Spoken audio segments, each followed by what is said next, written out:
Money in the Bank tahun ini tuh salah satu acara premium WWE yang paling susah diprediksi dalam beberapa tahun terakhir. Aku udah nonton WWE sejak kecil kan, dan udah sering menebak-nebak kemana arah alur cerita WWE. Dan aku nggak ingat satupun acara premium yang ngebuat aku, si ini juga bisa menang. Si itu juga bisa menang. Biasanya, setidaknya ada beberapa jaminan lah di setiap acara. Tapi di Money in the Bank ini, agak susah. Soalnya aku bisa bikin argumen buat kedua sisi di setiap pertandingan. Ini kayaknya dampak cerita jangka panjang yang dipresentasikan sama tim kreatif WWE. Sebagai fans, ini tuh menggembirakan. Sebagai YouTuber dan tukang prediksi, ini tuh menakutkan. Tapi the game is the game. Bagaimanapun, pertandingan di acara premium emang seharusnya sangat menghibur. Apalagi pertandingan Money in the Bank. Secara umum, lebih menarik kalau hasilnya itu susah diprediksi. Selain itu, di pertandingan Damian Priest dan Seth freaking Rollins, terdapat konsekuensi besar bagi kedua pria tersebut. Dan lebih dari itu, kita melihat Bron Breakker bergulat untuk kejuaraan gelar tunggal pertamanya di roster utama. Dan babak selanjutnya dari The Bloodline Saga yang kini sedang dipersiapkan. Namun, sebelum aku secara tidak dipaksa untuk memilih salah satu pihak dalam semua pertandingan di acara ini, aku pengen kalian like dan share video ini ke teman-teman kalian yang suka WWE, dan jangan lupa subscribe soalnya channel ini upload video setiap hari. Pertandingan tangga wanita Money in the Bank. Tahun lalu, Io Sky emang menjadi favorit yang kuat untuk memenangkan Money in the Bank. Soalnya kan ada ketegangan internal tuh di Damage Control waktu itu. Jadi alur ceritanya udah kelihatan. Meskipun itu keputusan yang tepat, tapi nggak ada kejutan besar yang Io menangkan. Tahun ini, ada ketegangan lagi di Damage Control, tetapi Io sudah bukan lagi favorit untuk memenangkan Money in the Bank. WWE bisa kembalikan perseteruan antara Io dan Bayley lagi dengan menangin Io di Money in the Bank, tapi itu hanyalah salah satu dari beberapa opsi yang layak dibicarakan di Money in the Bank tahun ini, yang mungkin paling tidak dapat diprediksi dalam beberapa tahun terakhir. Chelsea Green, itu salah satu pilihan favorit dari para fans. Soalnya dia itu udah fantastis sejak kembali di Royal Rumble tahun 2023. Meskipun dia itu heel, tapi Chelsea emang disukai banyak penonton. Skill mic dan gerak-geriknya tuh emang pantas banget buat megang koper Money in the Bank.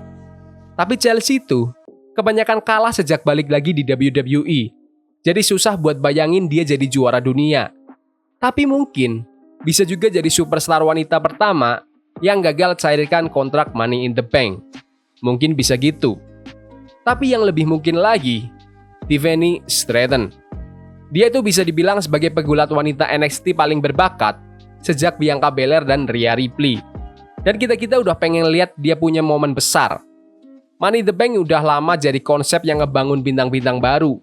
Dan membangun Tiffany menjadi bintang, itu harus menjadi prioritas utama WWE. Ditambah lagi, kita udah lihat kan banyak interaksi antara Tiffany dan Nia Jax.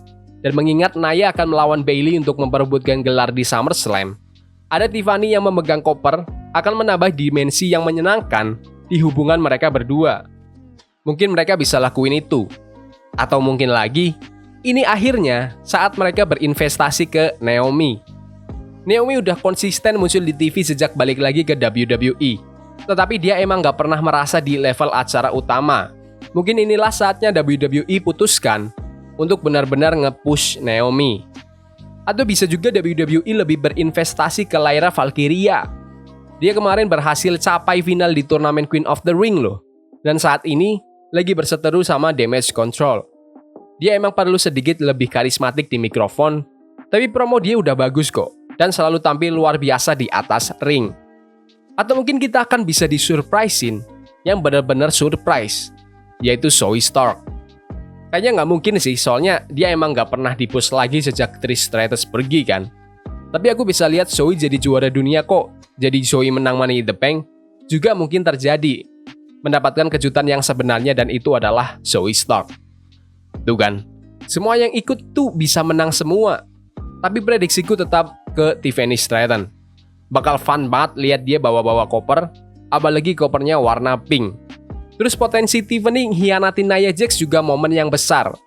Jadi aku pilih Tiffany Stratton. Komen pilihan kalian.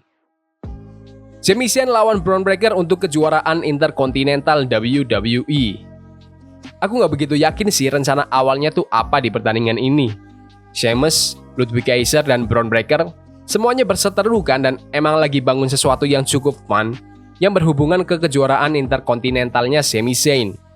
Aku kira akan ada pertandingan multiplayer gitu di Money in the Bank buat gelar interkontinental ini, tapi ternyata cuma Bron Breakker yang bakal lawan Sami Zayn. Mengingat seberapa banyak WWE udah membangun Bron dan membuatnya tampak seperti superstar yang kayak binatang, aku nggak bisa bayangin kalau dia kalah di sini. Jadi, kayaknya Bron bakal menangin sabuk. Bisa juga salah satu dari Sheamus atau Ludwig ikut campur dan ngebuat Bron kalah. Tapi kayaknya enggak deh. Prediksiku nih ya, tim kreatif WWE itu pengen masukin Sami Zayn kembali di alur cerita The Bloodline besok. Soalnya dulu kan seru banget tuh ceritanya. Tetapi kalah dari Bron Breakker saat ini akan menjadi cara yang bagus untuk membangun bintang baru. Kecuali rencananya itu ngebikin Chad Gable menangin Money in the Bank dan kemudian menguangkan ke Sami Zayn untuk mendapatkan gelar Intercontinental. Itu juga bisa. Tapi prediksiku itu Bron Breakker bakal kalahin Sami Zayn dan menjadi juara Intercontinental yang baru. Komen prediksi kalian. Cody Rhodes, Randy Orton, dan Kevin Owens melawan The Bloodline. Instingku sih, The Bloodline harus menang. Jaka Fatu nggak mungkin kalah di pertandingan pertamanya. Tapi masalahnya juga, kita secara teknis belum tahu apakah Jaka Fatu akan berada dalam pertandingan ini atau tidak. Dan juga, Paul Heyman yang dihajar habis di SmackDown kemarin, tampaknya akan mempercepat jadwal Roman Reigns kembali. Ditambah lagi, Solo Sikoa dan Tama Tonga mengalahkan Randy Orton dan Kevin Owens di Backlash Perancis kemarin. Jadi kayaknya The Bloodline bisa menang lagi. Apalagi The Bloodline lebih banyak kan anggotanya. Ada rumor juga kalau Cody Rhodes lawan Solo Sikoa mungkin menjadi rencana untuk SummerSlam tahun ini. Dan rencana itu jauh lebih masuk akal kalau The Bloodline yang menang di pertandingan ini. Selain itu, meskipun WWE udah berusaha keras buat ngedorong Money in the Bank sebagai salah satu dari acara terbesar di WWE, tapi udah jelas kalau SummerSlam itu jauh lebih besar. Kembalinya Roman Reigns akan jauh lebih berdampak di SummerSlam ketimbang di Money in the Bank. Aku nggak terlalu yakin sih, tapi kayaknya The Bloodline bakal kalahin Cody Rhodes, Randy Orton, dan Kevin Owens. Ada laporan juga kalau di SummerSlam itu Cody Rhodes bisa lawan Randy Orton. Ya mungkin Randy Orton bisa ngehianatin Cody di pertandingan ini. Kita lihat aja gimana besok. Komen prediksi kalian apa yang akan terjadi di pertandingan ini. Damian Priest lawan Seth freaking Rollins untuk kejuaraan gelar dunia. Aku percaya Damian Priest. Aku tahu banyak yang bilang di sosial media kalau Damian itu nggak cocok jadi juara dunia. Damian itu ini, Damian itu itu. Udah jelas lah kalau Damian emang lagi sambil belajar kan. Aku pengen lihat dia itu selalu improve setiap minggu. Dan dia juga udah buktiin. Aku pengen WWE lebih nge-eksplorasi Damian daripada balik lagi ke Seth. Soalnya Seth tahun lalu kan udah jadi juara selama 9 bulan tuh. Jadi masih agak gimana gitu kalau sabuknya balik lagi ke Seth. Apalagi Damian yang baru megang sabuknya selama 3 bulan. Aku pengen Damian itu lebih lama lagi jadi juara dunianya. Tapi gampang juga buat bikin argumen Seth freaking Rollins yang menang. Soalnya siapapun yang menang di pertandingan ini, itu akan melawan Gunther di SummerSlam. Itu akan menjadi salah satu pertandingan terbesar The Ring General. Kalian sekarang udah tahu kan kalau aku tuh suka Damian Priest. Tapi nama Damian emang gak sebesar Seth Rollins. Kalau WWE pengen coba ngejual pertandingan di SummerSlam, apalagi nggak ada nama Roman Reigns, nggak ada nama The Rock, maka Seth Rollins lawan Gunther kemungkinan besar jauh lebih menarik bagi fans-fans kasual. Di pertandingan ini, kalau Damian Priest menang, Seth gak akan bisa menantang gelar juara dunia lagi selama Damian masih menjadi sang juara.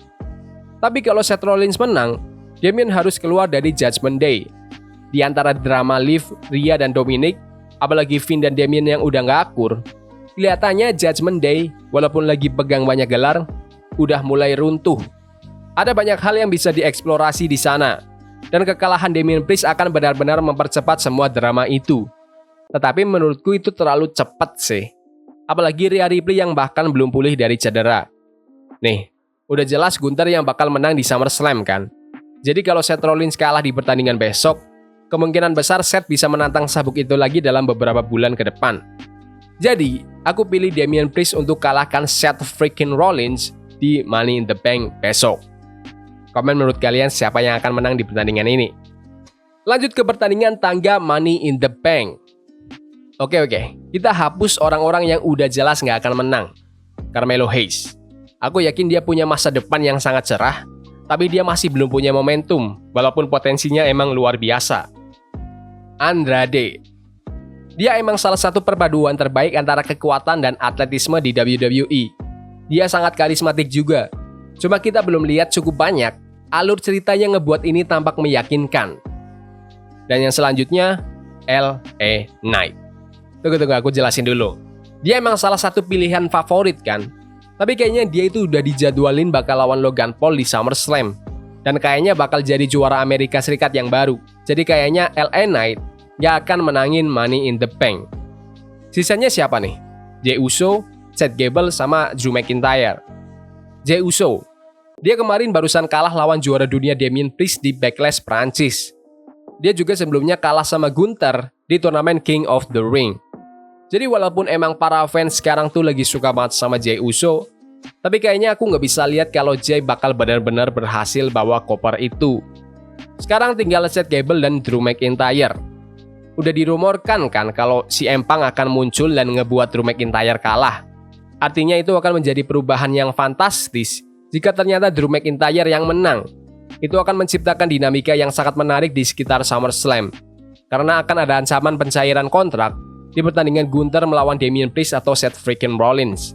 Dan itu memunculkan kemungkinan McIntyre bisa tampil beberapa kali di malam yang sama.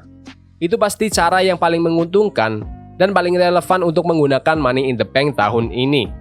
Namun, WWE juga bisa melihat itu dan mengatakan Drew McIntyre tidak membutuhkan koper Money in the Bank. Kisahnya dengan CM Punk adalah salah satu perseteruan tanpa gelar terbaik yang pernah kita lihat dalam beberapa dekade. Penggemar sangat bersemangat agar keduanya akhirnya naik ring. Dan ketika mereka melakukannya, itu tidak membutuhkan gelar juara. Perseteruan mereka lebih tentang mencari balas dendam, bukan untuk memenangkan hadiah. Jadi, ini semua mengarah ke Chad Gable. Aku tahu ini memang di luar prediksi orang-orang. Tapi WWE mungkin memutuskan untuk menggunakan koper tahun ini sebagai alat plot untuk kejuaraan Interkontinental. Gable telah dengan giat mengejar gelar itu selama setahun sudah kayaknya. Dan koper itu bisa jadi apa yang ia butuhkan untuk akhirnya memenangkan gelar tersebut. Itu akan mencegah Money in the Bank mempengaruhi plot gelar dunia. Dan itu benar-benar akan menambah elemen intrik di sekitar gelar Interkontinental. Tapi juga bisa sebagai hadiah atau penghargaan untuk Chad Gable yang selama ini selalu nurut. Dan mungkin Chad Gable bisa menjadi juara dunia dengan menguangkan kontrak Money in the Bank-nya.